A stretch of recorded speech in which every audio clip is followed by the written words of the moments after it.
I grew up in Alaska, a place as rugged as it is stunning. Dad always said the cold kept us sharp and tough. He built his life here, turning a rickety boat into a thriving fishing business. Work was his everything, and I think he liked the solitude of the sea. It suited his stoic nature. When Dad's new wife, Clara, entered our lives, I was still grieving Mom. Clara had the warmest smile I'd ever seen. From the first moment we met, she made me feel at home. It wasn't easy for her to join our ready-made family, but she never let on. She and Dad met at a community dance, and she joked later about how his 2 left feet didn't scare her away.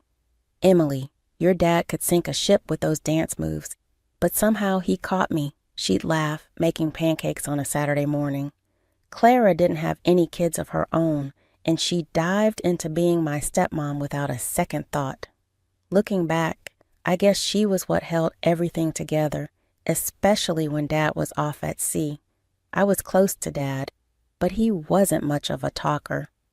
His way of showing love was through actions, like the time he built a swing set overnight, so I'd have a surprise in the morning. "Dad, you're crazy. It's freezing out there." I remember pulling my jacket tighter, watching him out the window, working under the harsh light of a single bulb. "Nah, just determined," he'd called back, his breath clouding in the icy air. "Anything for my girl." My best friend Mia lived just down the road. She was fiery, a redhead with a temper to match. We're going to get out of this frozen wasteland. Watch me," Mia would vow, her eyes fierce. We'd sit by the fire, planning our futures in grand cities with sun and no snow. After high school, everything felt too small, too familiar. I craved something different, something warmer.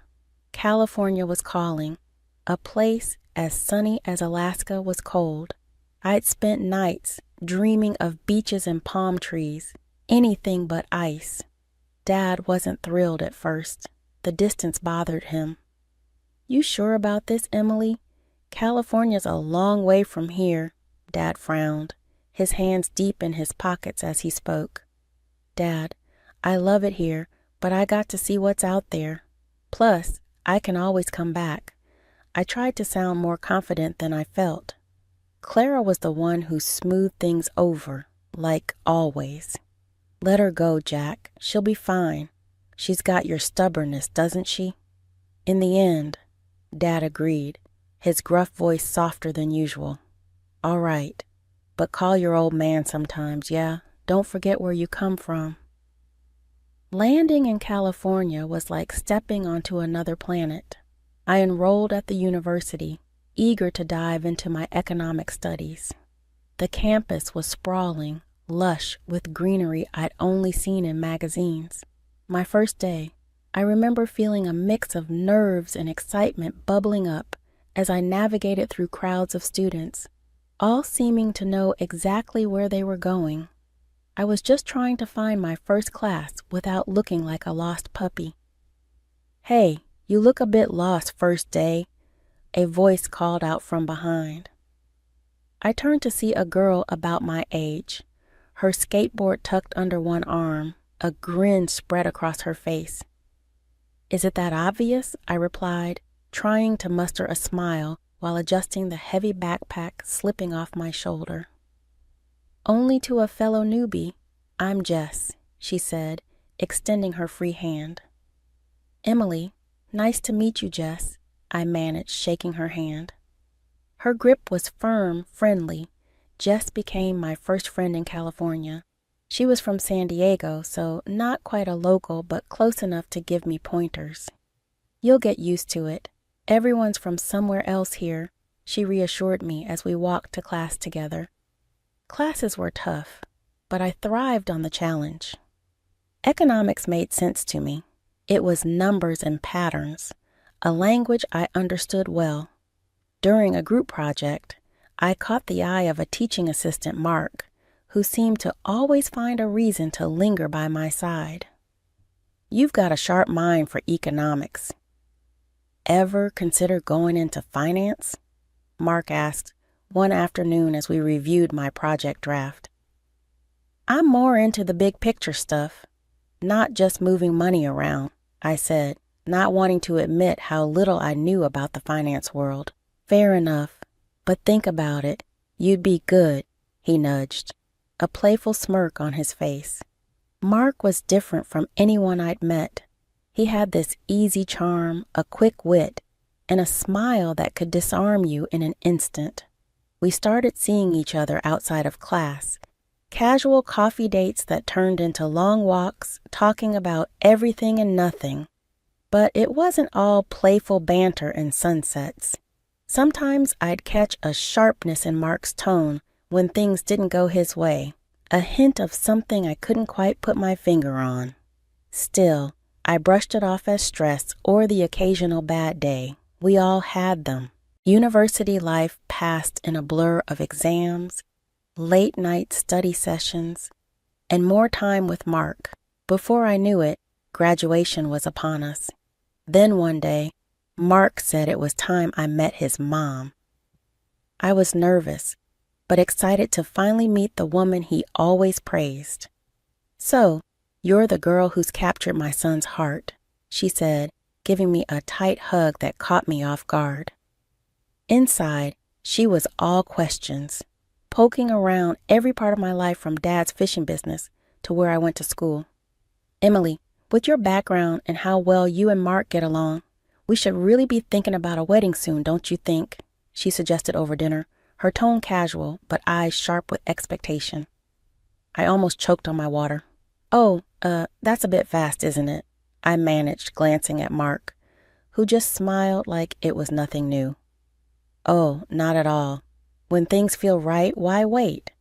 She pressed on, her enthusiasm making me squirm a bit in my seat. Despite the intensity, I was flattered by her approval and found myself nodding along, caught up in the moment. After Mark's proposal, things moved pretty fast. Before I knew it, we were planning a wedding. I had always imagined something small and intimate, but Mrs. White, Mark's mom, had other ideas. "I think a big wedding is what you deserve, Emily. Something to really start your life together off with a bang," Mrs. White enthused one afternoon as we pored over bridal magazines at her kitchen table. The wedding was a blur of faces, flowers, and fast-paced music. It was beautiful, sure, but by the end of the night, my feet ached and my head spun, not just from the champagne. It all felt more like Mrs. White's party than our wedding. We moved into Mrs. White's house right after the honeymoon. She insisted, "You two should save up before getting your own place. Stay with me. I have plenty of room." It made sense financially, and honestly, the house was lovely, spacious, and sunny with a big garden. The first few months, Mrs. White was the perfect host. She cooked dinners, kept the house spotless, and always had stories to tell about her younger days. But as we settled in, the dynamic began to shift. Slowly, she started asking me to help around more and more. "Emily, could you handle dinner tonight? My back is acting up something fierce," she'd say. "Of course, Mrs. White," I'd reply, happy to help out. However, helping out soon turned into taking over dinners every night, cleaning on weekends and laundry. It all became my job. I didn't mind at first. I wanted to contribute, but I started to miss my independence, my time. One evening, after a particularly long day of scrubbing and cooking, I sat down with Mark. "Do you think your mom could help out a bit more? I'm feeling a bit overwhelmed," I ventured. He was quick to defend her. "Mom's not feeling well these days, Emily. We can't expect her to do all the things she used to." "But it's a lot for me, too," I pressed, hoping he'd see my side. Mark looked frustrated. "Look, she's letting us stay here rent-free. The least we can do is make sure she's comfortable. She's done enough in her life, don't you think?" I nodded, silenced by his tone. The conversation ended there, but the workload didn't. Each request from Mrs. White piled up until I felt more like a maid than a daughter-in-law. It wasn't just the housework. Mrs. White had opinions on everything: what I wore, how I should style my hair, what Mark and I should spend our money on. Things came to a head one day over dinner. I had spent hours making what I thought was a perfect roast, her favorite. We sat down to eat, and after a few bites, Mrs. White frowned. "This meat is a bit tough, don't you think, Mark?" Mark chewed thoughtfully, then nodded. "Yeah, Mom's right. A bit tough." I felt my face flush with embarrassment and anger. "I followed the recipe exactly," I said, my voice sharper than intended. Mrs. White tutted. "No need to get snippy, dear. Just some constructive criticism." That night, as I washed the dishes, tears of frustration mixed with the soapy water. This wasn't the life I had imagined when I said yes to Mark. Life with Mrs. White took a sharp turn one ordinary evening. We were finishing dinner when she dropped the news like a cold splash of water. "I've been to the doctor today, and, well, it turns out I have some serious health issues. I can't keep up with the housework anymore." I glanced at Mark, searching his face for some kind of reaction. He seemed concerned but calm, as if he had been expecting this.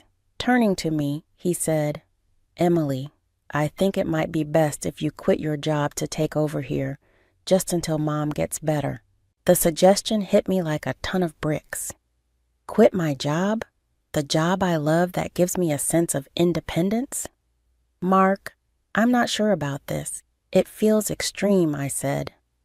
He took my hand, giving it a squeeze that was meant to be reassuring. "I know it's a lot to ask, but we need to take care of my mom. It's temporary, I promise." So I did it. I quit my job, telling myself it was just for a while. But as weeks turned into months, the temporary arrangement started to feel alarmingly permanent. Mrs. White, citing her poor health, retreated completely from any household duties. Everything fell on me, from cooking and cleaning to managing every little detail of our home. I tried to keep up, to make everything perfect, so that at least she'd be happy, but it was never enough. She followed me around, pointing out spots I had missed or how the windows weren't shining enough. "Emily, you really should pay more attention to these things," she'd say, her voice sharp with disapproval. Cooking became another battlefield. No matter how carefully I followed recipes or tried new dishes, her verdict was always the same. "This is quite bland, Emily. Are you sure you added salt?" Yet every plate returned to the kitchen wiped clean, which only added to my confusion and frustration. One evening, after a particularly tough day when I had spent hours trying to get the laundry just right, I reached my breaking point. "Mark, can we talk? Your mom is never happy with what I do. I'm trying my best here." We were in our room, a small space that felt like the only escape from the constant surveillance. He looked up from his phone, his expression unreadable. "Mom's just set in her ways, Emily. She likes things a certain way. You'll get used to it." Get used to it? The words echoed in my head, bitter and sharp. "I'm not sure I want to get used to it. This isn't what I signed up for when we got married." He sighed, his patience wearing thin. "What do you want me to say, Emily? That you can stop helping my mom? She's sick. She needs us." "But what about what I need?" I pressed, my voice rising with desperation. "I need support, Mark. I need to feel like I'm more than just a maid in this house." Mark stood up, his tone final. "My mom comes first right now. She's ill, and that's just how it has to be." The old washing machine had been acting up for weeks, making more noise than a freight train. I should have known it was on its last legs, but I hoped it would hold out a little longer. That hope died the day it finally broke mid-spin with a loud bang and a shudder that shook the whole utility room. Water leaked all over the floor, and I stood there, frozen, staring at the soapy mess. Mrs. White stormed in, her face twisted in anger as soon as she saw the broken machine. "Look what you've done now. That was a high-quality machine, Emily. Your carelessness is costing us a fortune." I tried to explain. "It's been acting up for a while, Mrs. White. It was bound to break down sooner or later." "Well, you'll just have to replace it, and I expect you to pay for it," she snapped, her eyes narrowing. My heart sank. "But I don't have that kind of money right now," I said, the panic rising in my voice. "Then call your father. He can pay for it," she retorted dismissively. I hated the idea of asking Dad for money. He had already done so much for me. But Mrs. White insisted, and there was no arguing with her when she got like this. So I called Dad, explaining the situation as simply as I could, without letting on how bad things had gotten. True to form, he didn't ask any questions, just quietly agreed and transferred the money. That should have been the end of it, but it was just the beginning. Mrs. White had tasted victory, and she pushed for more. Soon, she was finding excuses for more expenses. Money for her so-called accommodations, then house repairs. "This place needs to be up to standard. I deserve to live in a nice environment," she declared one day, looking around with a critical eye. Each request for money became a production. Mrs. White made sure I looked presentable. Makeup carefully applied to hide the dark circles under my eyes. Hair done nicely before I made the video calls to Dad. She hovered just out of sight, ensuring I said the right things, smiling at the right moments. Dad, bless him, never hesitated to help, sending whatever was asked without fail. But with each transfer, I felt more trapped, more like a puppet in Mrs. White's hands. She took the phone away as soon as each call was over, cutting off any chance for me to tell Dad the real story. As months passed, the house transformed under a series of renovations that Mrs. White dictated. New furniture arrived, old wallpaper was replaced, and soon she even bought a new car to cruise around the local boutiques and malls, all funded by Dad, all at her command.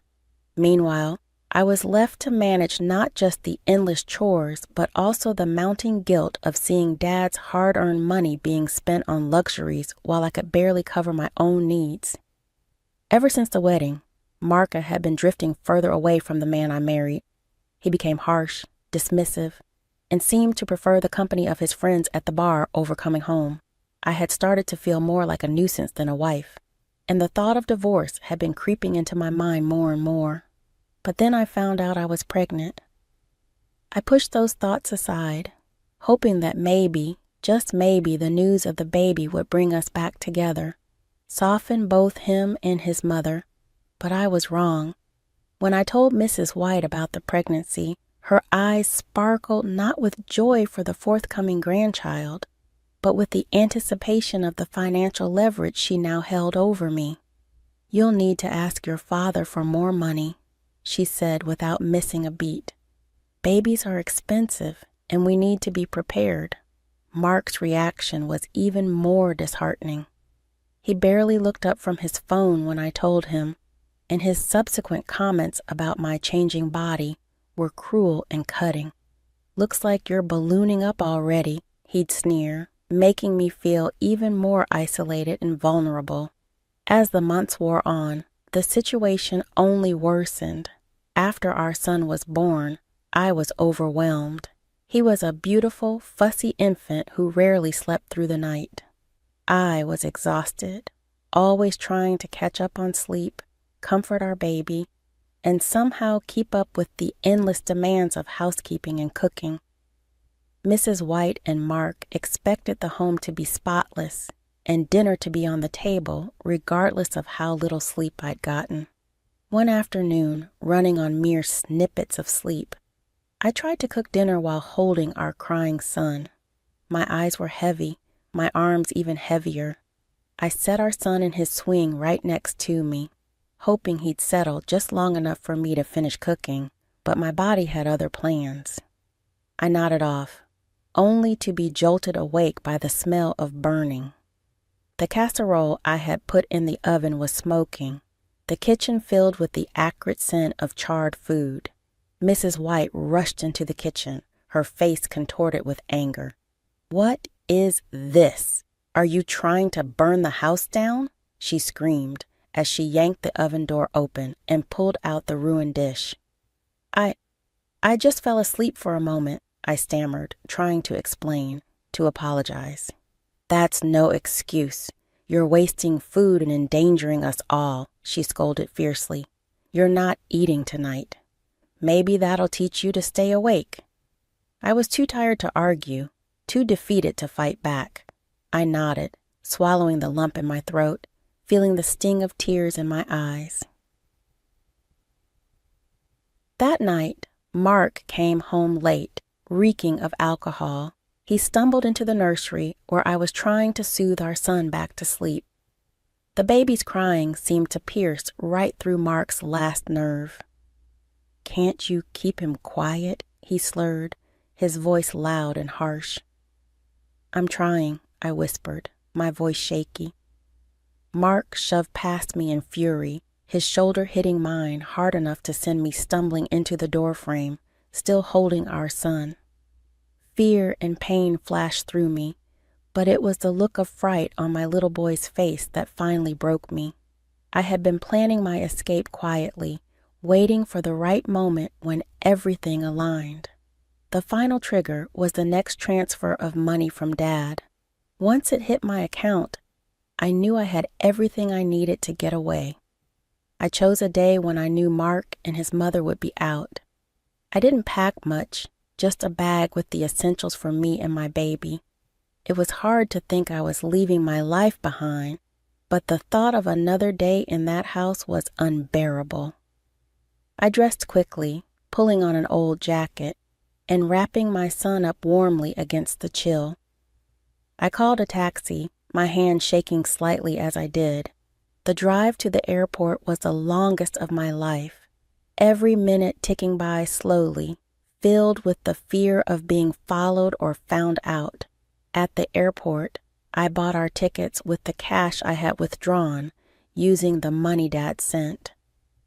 My heart pounded in my chest all the way through security and didn't settle until we were seated on the plane, the doors closed and locked for takeoff. We landed in Alaska late at night. The cold air hit me hard as we stepped off the plane, a stark reminder of the world I had left behind.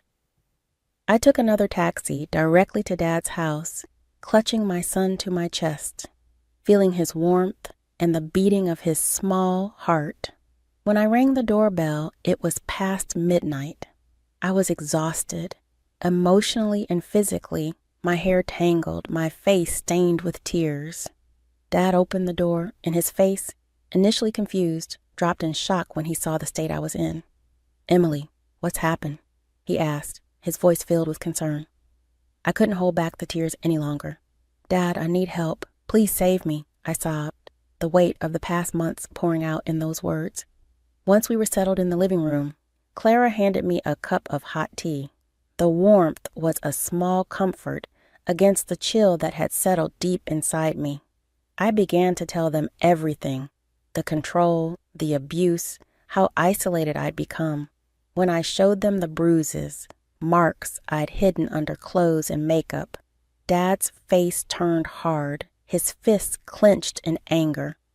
"I'm calling the police and we're getting the best lawyers.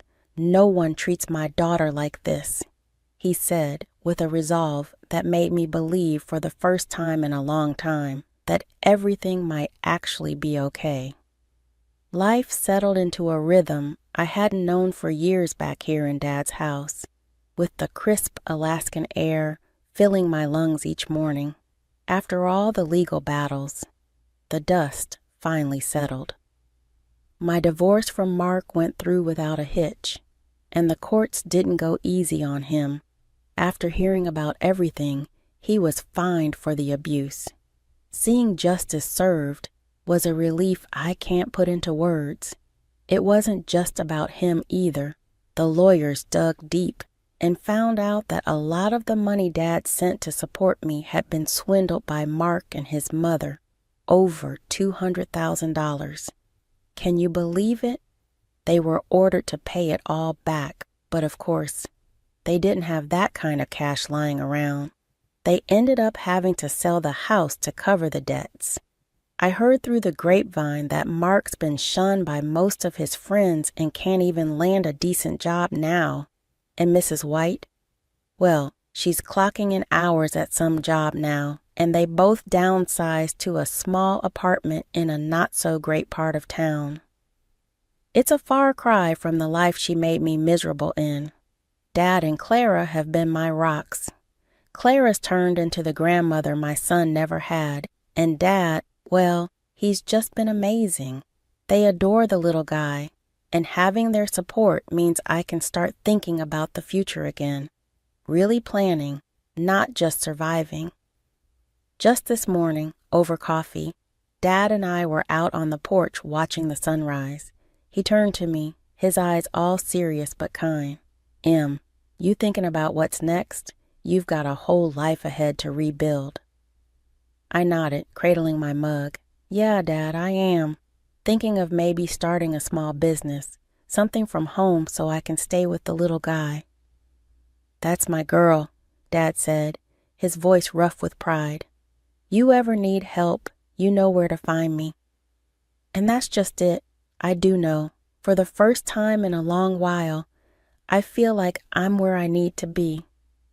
Later, I met up with Mia and a few other friends from back in the day. They all crowded around, eager to catch up, their faces full of genuine concern and happiness to have me back. "Girl, it's like you've come back from the war," Mia joked as we sat down at our old hangout spot. "I kinda did," I laughed, and it felt good to laugh about it now, to talk about my plans, about moving forward.